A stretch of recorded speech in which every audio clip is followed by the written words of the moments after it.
The following is a special edition of the Weekly Outlook podcast in celebration of the 150th anniversary of Alexander City. Welcome to the Weekly Outlook. I'm Caitlin Fleming, Managing Editor for Tallapoosa Publishers. Today's special episode is titled From Indian to Settler and tells how Alexander City came into the hands of the U.S. government. Listen as the late Judge C.J. Coley and historian Bob Saxon tell author Peggy Jackson Walls about the transfer of land from the Indians to the settlers in this excerpt from a 1998 interview. In 1955, the Horseshoe Bend National Military Park was established primarily through the efforts of Judge C.J. Coley and Thomas W. Martin, president of the Alabama Power Company. Judge Coley was often asked to tell the story of the passage of the land from the Indian to the white settler.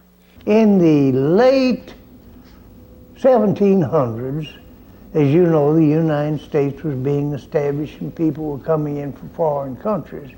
And then later, in the early 1800s, the white men began to come down from the west and the east because these lands where we're sitting now were being sold at ridiculously low prices.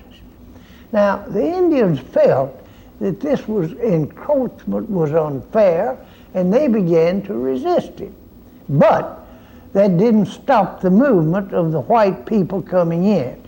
And so actually, the Battle of Horseshoe Bend was a matter of the Indians defending their land and themselves and their ancestry, and the white man trying to get a new place and a new country. With the encroachment of the white men into Indian country, tensions grew and led to the Battle of Horseshoe Bend. In 1813, Andrew Jackson, who was just simply a border captain, he was not a man of any particular military status.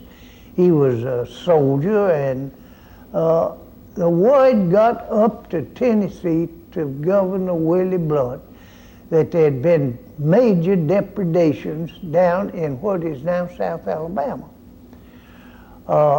Actually, what happened was that the Indians, I believe it was in Washington County, that the Indians approached a fort down there where the men, women, and children were staying, and actually killed about 500 Americans. And Governor Willie Blount called Andrew Jackson, who was, as I said, a border captain, asked him to get his army together, and then he had the 39th Infantry, and they came down here. Now, Andrew Jackson came down here in the latter part of 1813, and he sent his scouts over here. He camped up about 5 miles from Horseshoe Bend and sent his scouts over here to see what the situation with the Indians was. Now, those scouts came back and told him, and David, the man that wore the hat, David, whatever his name was, came back and told him, says, you just can't attack that. Says, somebody had built those Indians great fortifications. It was the English, we think. And so Jackson went back, got more supplies, and came on March the 27th, 1814, and attacked this place right here. They bend in the Tallapoosa River. In increasing numbers, the white settlers came down the Appalachian foothills of South Carolina and Georgia on horseback and wagon, traveling through creek fords and Indian trails into the territory known as Alabama. Bob Saxon, scholar and author, marks the transition of ownership of land from Indian to settler, when Indian villages were bordered by the scattered farms of a few hardy frontiersmen.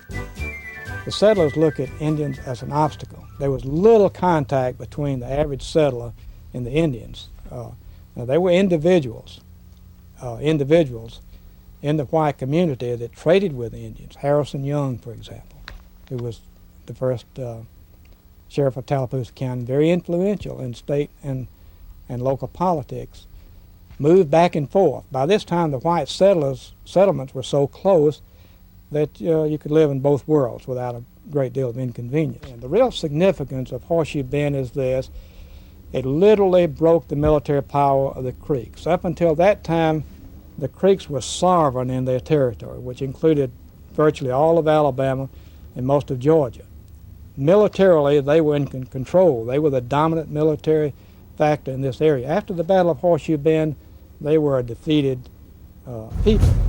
Though the Battle of Horseshoe Bend broke the strength of the Creek Nation, the final concessions and removal of Indians in the Alexander City and Tallapoosa area did not occur until the 1830s. White settlers arrived in increasing numbers, purchasing land at cheap prices and establishing homes in the old southwest frontier of central Alabama. Judge C.J. Coley had a great appreciation for history, and it's due in large part to his untiring efforts that Horseshoe Bend National Military Park exists today.